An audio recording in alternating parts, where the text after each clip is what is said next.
J'ai 73 ans aujourd'hui. En posant ma main ridée sur ces pages, je n'aurais jamais cru pouvoir un jour raconter tout cela. C'est l'histoire d'une femme ordinaire qui a vu le mal de près. Et la lumière descendre du ciel. Je suis né dans un petit village au sud de la Russie, entouré de champs de blé doré qui ondulaient comme des vagues sous le vent. Là-bas, le silence est une langue que l'on apprend dès l'enfance. À 20 ans, je me suis marié à Ivan, un homme fort, riche, respecté, mais sans âme. Il parlait souvent de Dieu, mais ses prières n'étaient qu'un miroir où il contemplait son propre orgueil. Ses mains, capables de bâtir, ne savaient qu'humilier. Son regard, froid et pesant, me rappelait chaque jour que j'étais à lui, non par amour, mais par possession. Au début, j'ai cru que la colère finirait par s'apaiser. On m'avait appris qu'une femme doit être patiente, que le mariage est une croix à porter avec dignité. Alors j'ai serré les dents, j'ai prié. J'ai espéré. Mais au fil des jours, je suis devenu son ombre, sa servante, un meuble dans sa maison. Le rire s'était éteint dans ma gorge. Je survivais plus que je ne vivais. Quand j'ai appris que j'étais enceinte, j'ai cru qu'un enfant adoucirait son cœur. Je me trompais. C'est là que l'enfer a réellement commencé. Ivan devint jaloux de tout, même de mon ventre, même de la vie qui y grandissait. Il murmurait que je n'avais plus besoin de lui, que j'aimais davantage ce bébé que lui. Ces mots étaient des coups invisibles, et parfois, sa main se chargeait de leur donner corps. Un matin d'hiver, après une dispute insensée à propos d'une simple miche de pain, il sortit dans la cour, pris de cette folie glacée qui lui montait parfois aux yeux. Je le vis rassembler des planches et des clous. Quand il eut terminé, une grande croix se dressait sous la neige. Il me la montra et ordonna d'une voix que je ne reconnus pas. « Porte-la, toi qui veux être sainte. » J'étais enceinte de 7 mois. Le vent mordait mes joues, la neige me coupait les jambes. Il me força à hisser le bois sur mes épaules. La croix glissait, me déchirait la peau. Je tombais. Je pleurais. Et lui riait. À chaque chute, il me criait. « Prie ton Dieu, qu'il te sauve s'il existe. » Je sentais le froid s'infiltrer dans mes os, mais au fond de mon cœur, une flamme demeurait. Une prière. « Sainte Vierge Marie, aie pitié de moi. » Alors, soudain, un vent violent s'est levé. Il a arraché la croix de mes épaules et l'a projetée au sol, renversant Ivan. Il resta étendu. Stupéfait. Ce jour-là, j'ai su que le ciel m'avait entendu. Cette nuit-là, je n'ai pas dormi. Une lumière bleue, douce comme une respiration, a rempli la pièce. Dans cette lumière, une femme s'est avancée, belle d'une beauté qu'aucun mot humain ne peut décrire. Elle portait un voile blanc, et ses yeux semblaient contenir tout l'amour du monde. Sa voix n'était pas une voix. C'était un murmure dans mon âme. « Lève-toi, ma fille. Ce n'est pas ici que ton enfant doit naître. » Quand j'ai ouvert les yeux, mes douleurs s'étaient tues. J'ai compris, la mère de Dieu venait de me sauver. Au matin, sans un mot, j'ai quitté la maison. La neige tombait sans répit. Chaque pas dans le vent était une prière, « Maria. Maria. » Quand mes jambes ne me portèrent plus, j'aperçus une silhouette au loin, une vieille femme enveloppée d'un châle gris. Elle m'a dit qu'une voix intérieure l'avait poussée à sortir. Elle m'a abrité, m'a donné de l'eau, puis de la chaleur. Cette nuit-là, dans sa petite maison, j'ai donné naissance à ma fille. Par la fenêtre, une lumière dorée glissait et dessinait sur le mur la silhouette douce de la Vierge. J'ai pleuré de gratitude. Les années suivantes furent un lent retour à la vie. J'ai travaillé, j'ai élevé mon enfant, et chaque matin, j'ai remercié la Mère du Ciel pour le souffle qui m'habitait encore. Un jour, j'ai appris qu'Ivan était mort seul, rongé par le remords. J'ai prié pour lui, car Marie m'avait appris le pardon. Depuis, je garde près de mon lit un petit crucifix de bois semblable à celui qu'il m'avait forcé à porter. Pour moi, il n'est plus un symbole de douleur, mais le témoin d'un miracle. Pourtant, la paix mit du temps à s'installer en moi.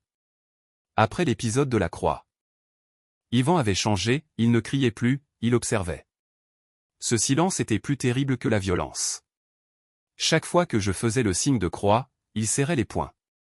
Il disait que la foi rendait les femmes faibles, qu'il fallait tuer Dieu pour devenir fort. Je frissonnais à ces mots, c'était comme si le démon parlait à travers lui. Mais dans mon cœur, je gardais la lumière bleue.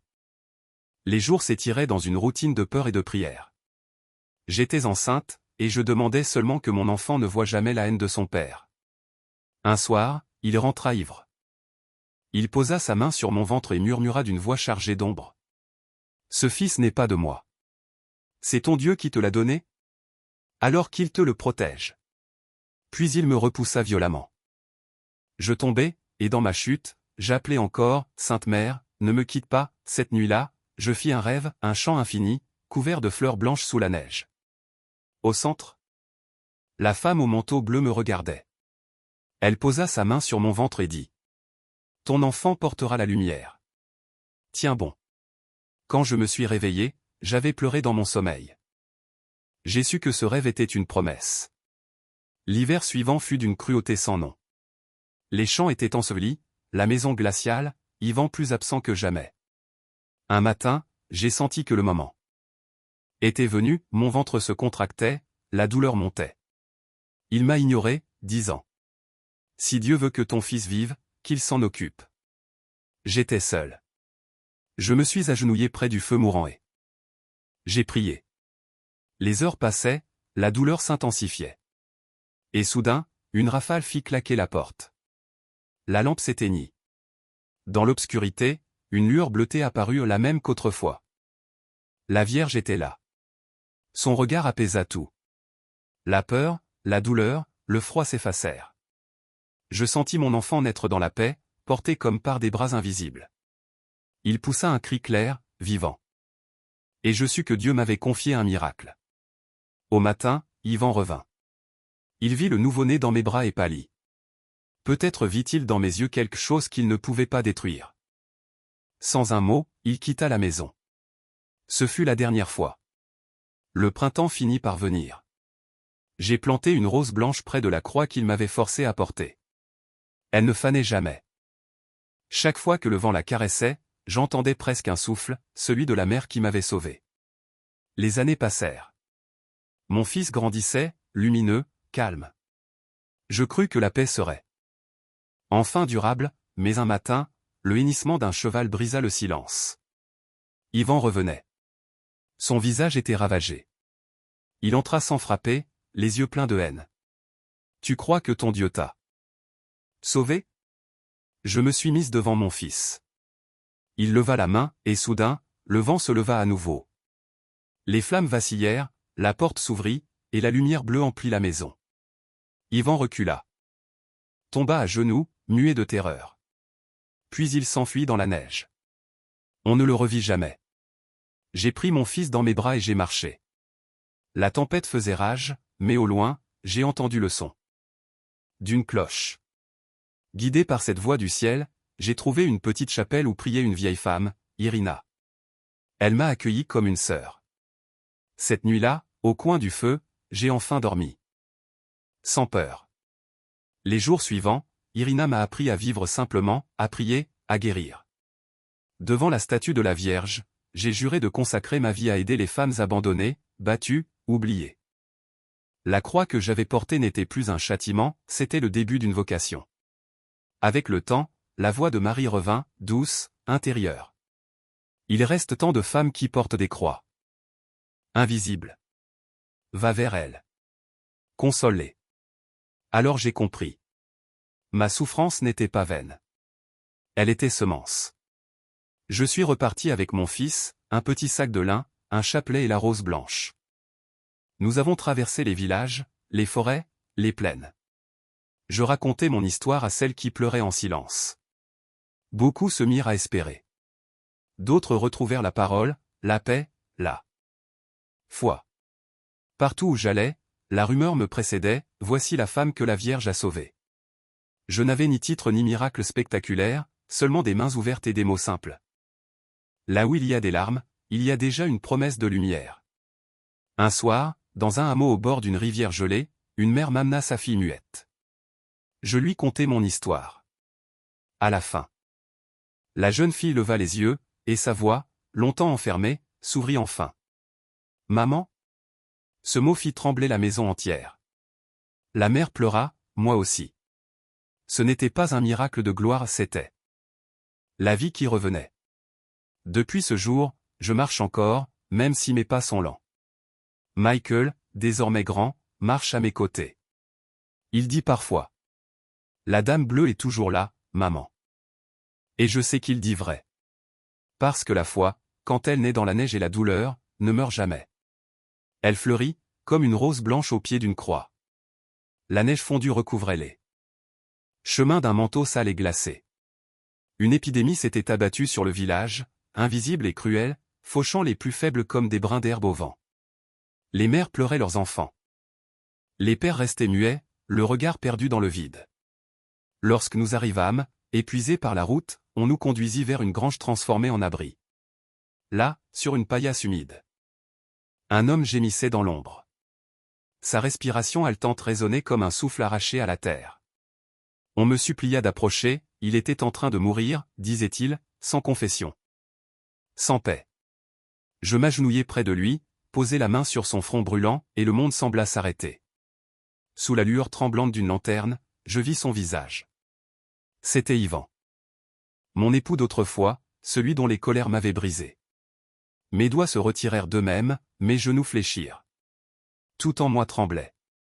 Son regard, jadis si dur, si froid, n'était plus que celui d'un vieil homme à genoux devant la mort. Ses lèvres tremblaient. Anna, est-ce toi? Je ne pouvais parler. Les années s'effaçaient, les cris, la neige, les humiliations. La croix. Tout revenait d'un seul coup. Et pourtant, derrière la douleur, j'entendis une autre voix, celle de Marie, douce, patiente, qui murmurait dans le silence, « Pardonne. » Je pris une inspiration et me penchai vers lui. Oui, Yvan, c'est moi. Il pleura, secoué de sanglots d'enfant. Je t'ai fait tant de mal. Je t'ai cherché, mais Dieu m'a caché ton visage. Et maintenant, je meurs seul.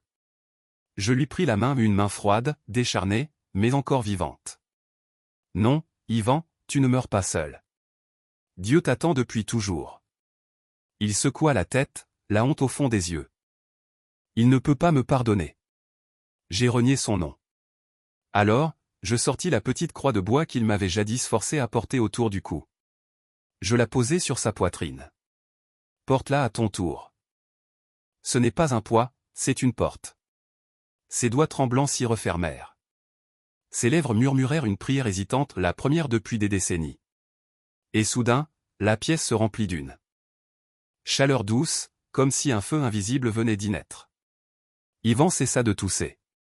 Ses yeux s'ouvrirent grands, fixés sur un point que je ne voyais pas. Un sourire léger effleura ses lèvres.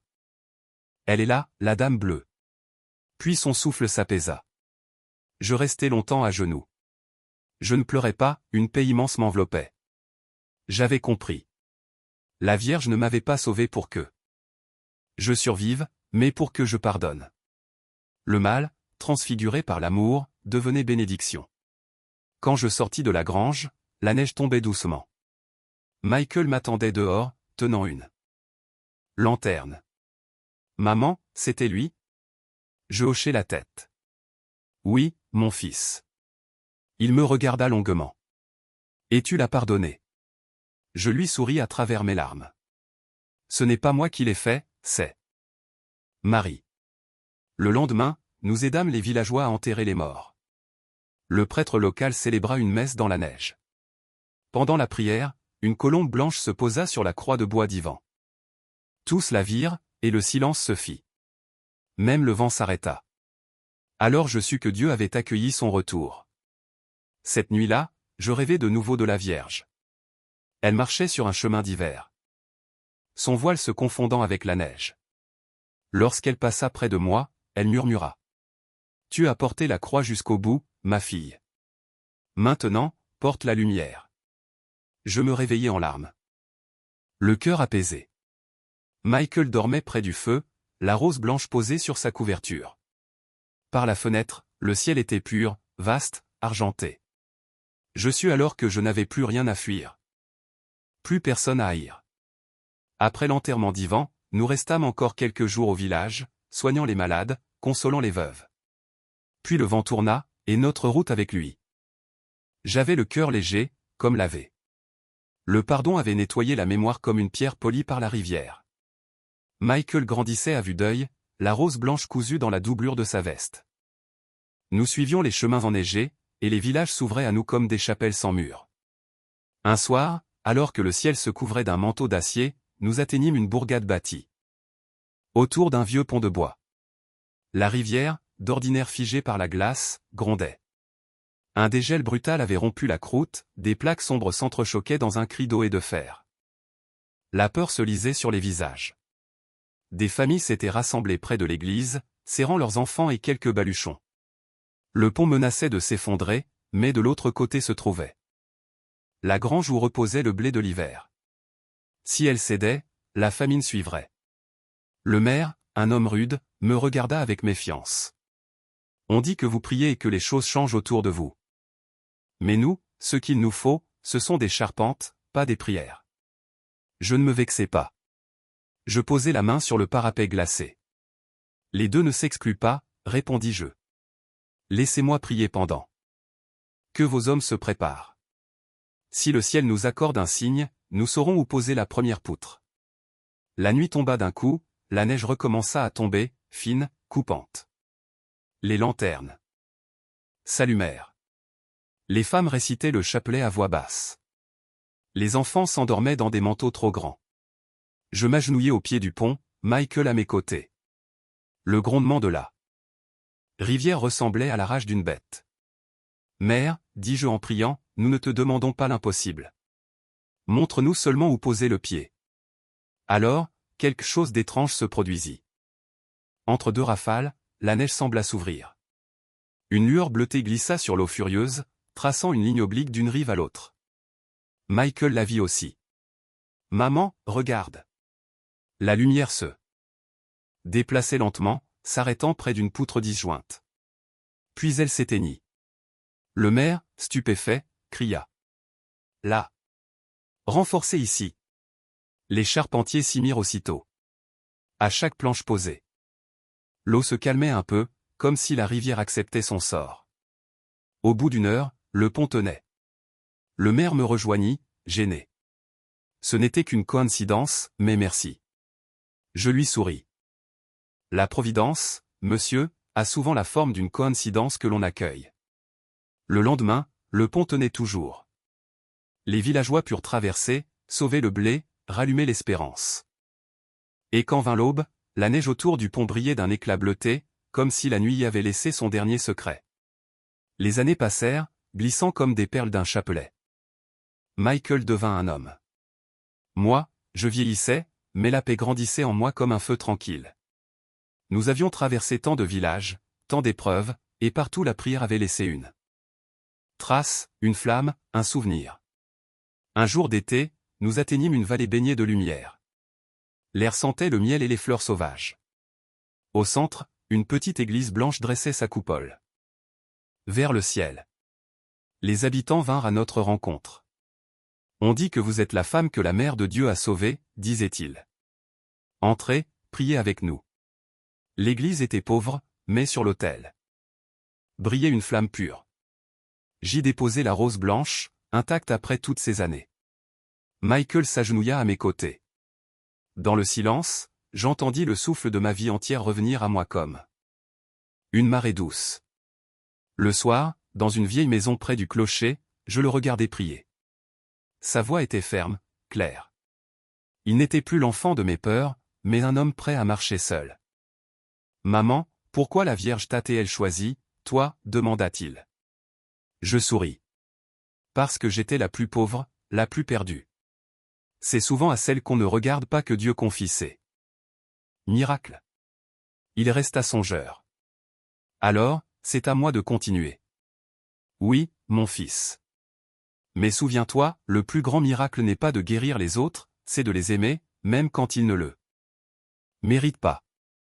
Cette nuit-là, je ne dormis pas. Le vent agitait les branches comme des doigts priants. J'allai jusqu'à la petite église. Une lumière bleue baignait l'autel. La statue de la Vierge semblait respirer.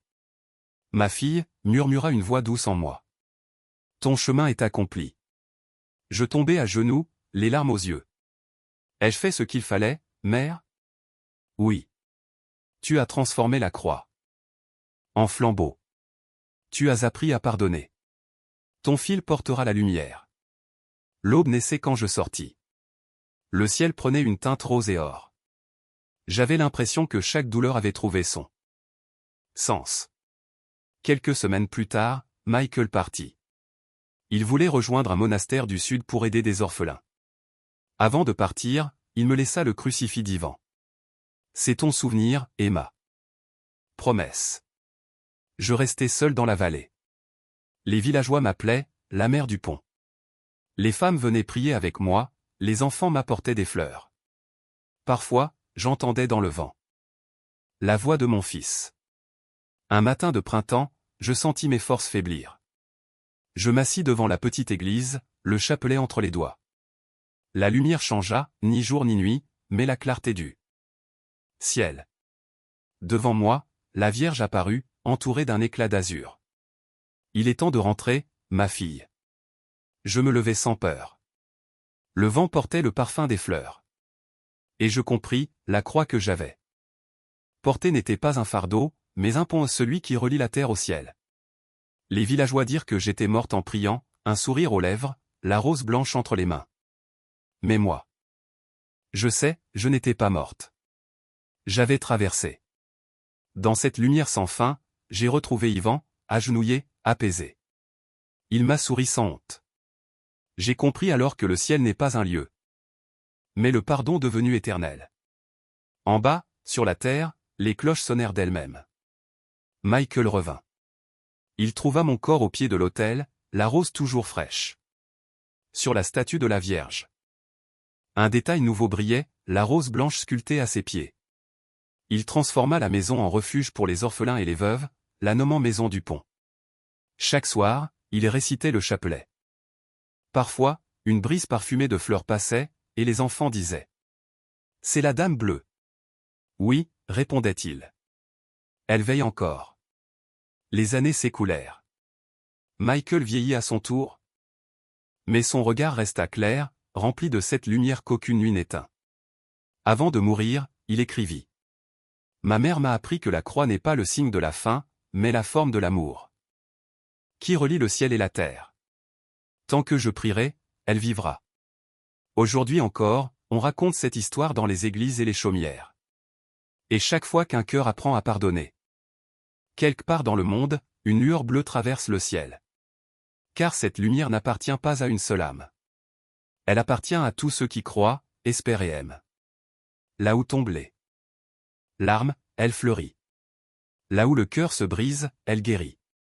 Et si un jour, dans le silence d'une prière, tu entends le vent murmurer ton nom, sache-le. Ce n'est pas un hasard. C'est la mère du ciel qui t'appelle pour te dire qu'aucun être n'est jamais perdu.